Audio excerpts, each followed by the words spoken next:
the question really has become, what is going to happen with Joe Biden, right? That's what sort of everybody is talking about. It's just really, it's overwhelming the system. What's going to happen to Biden? What's going to happen to Biden? It's all anybody's talking about. So like at some point, I think he's going to have to. I don't necessarily think he should. Like, I don't even know how this is going to go down. I mean, what happens if he does? I mean, there's certain rules in play where it could go and become an open convention, but I think that's really challenging. And his former PR person, Jen Psaki, actually said this recently on MSNBC, and it was very astute of her to say this. I've said it as well. The problem with the open convention is it just brings out all the knives, right? Everybody's going to have a free-for-all, and they're all going to fight because it doesn't necessarily go automatically to Kamala Harris. Not unless, I guess, he steps down. Which, if you think about it, if he has to step down from the campaign, doesn't he have to step down from office? Because he's admitting he doesn't have the cognitive ability. If he doesn't have the cognitive ability, then isn't this like, okay, you can't do the job. You can't have your finger on that red button. And by the way, they're not getting him when they call at 3 a.m. with something urgent. You know who they're getting, and that would be Dr. Jill. So think about who's in charge of the country right now. Everyone knows this. Nancy Pelosi knows this. Nancy Pelosi knows that he is a disaster. It's why she went on MSNBC some 24 plus hours ago and said, yeah, he's got to make a decision. Well, he's made his decision. It's just a decision that nobody seems to like, including some of the delegates. I want you to see this delegate, a Biden delegate who has promised to vote for Biden at the convention along with like 3,900 others. And he's worried. Take a look. Yes. So, essentially, if Biden ends up running, potentially the Democrats could lose the Senate, the House, and the White House. And it's going to be a bloodbath. The blue states that we have held for many decades might potentially turn red. Trump is doing well when he runs against Biden in those states.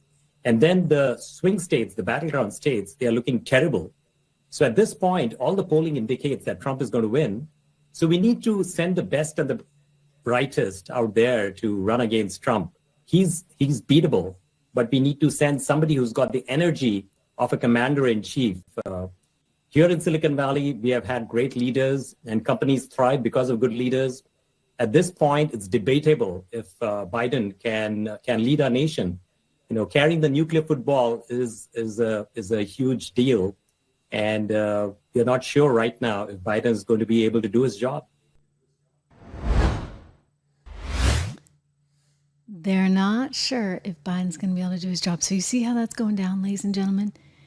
If he steps down and then Kamala gets all the money, right? Because she'd be able to, her name's on all the legal filings, et cetera, for the Democrat Party, she'd be able to take it.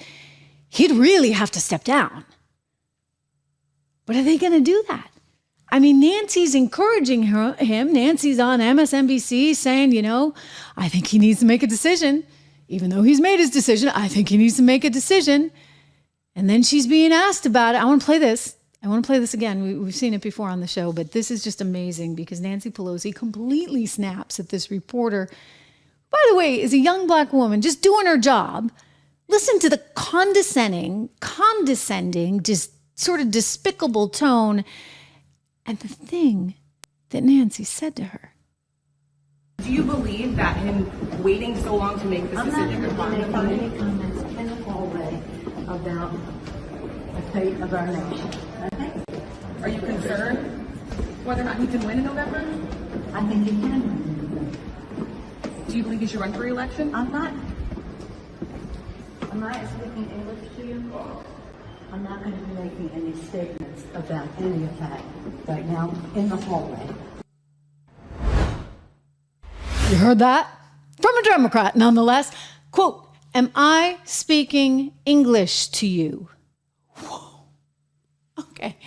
I didn't name her Marie Antoinette, let them eat cake for nothing. Okay. This is a woman who's way up on her high horse, who's completely desensitized to the world around her, including, by the way, her own darn politics. Like, you don't say that. It's like when Joe Biden calls a black man boy. Like, it's just not, it's like not okay in this day and age. And I'm just saying that because I'm aware. Now, you should be able to say, am I speaking English? Maybe to anyone. But I'm just saying, like, if you're the lady who's in charge of the Democrat platform, where you want to bring in all the illegals and you somehow, don't want to make English a national language. And yo hablo español. I speak Spanish. I speak Italian. I speak a little bit of German. I speak a lot of languages. But English is my first language, and I actually do think English should be a language. But I wouldn't say to someone, am I speaking English? I mean, what an obnoxious, nasty thing to say. She's living up to the nasty woman characterization in spades. Nancy, not okay.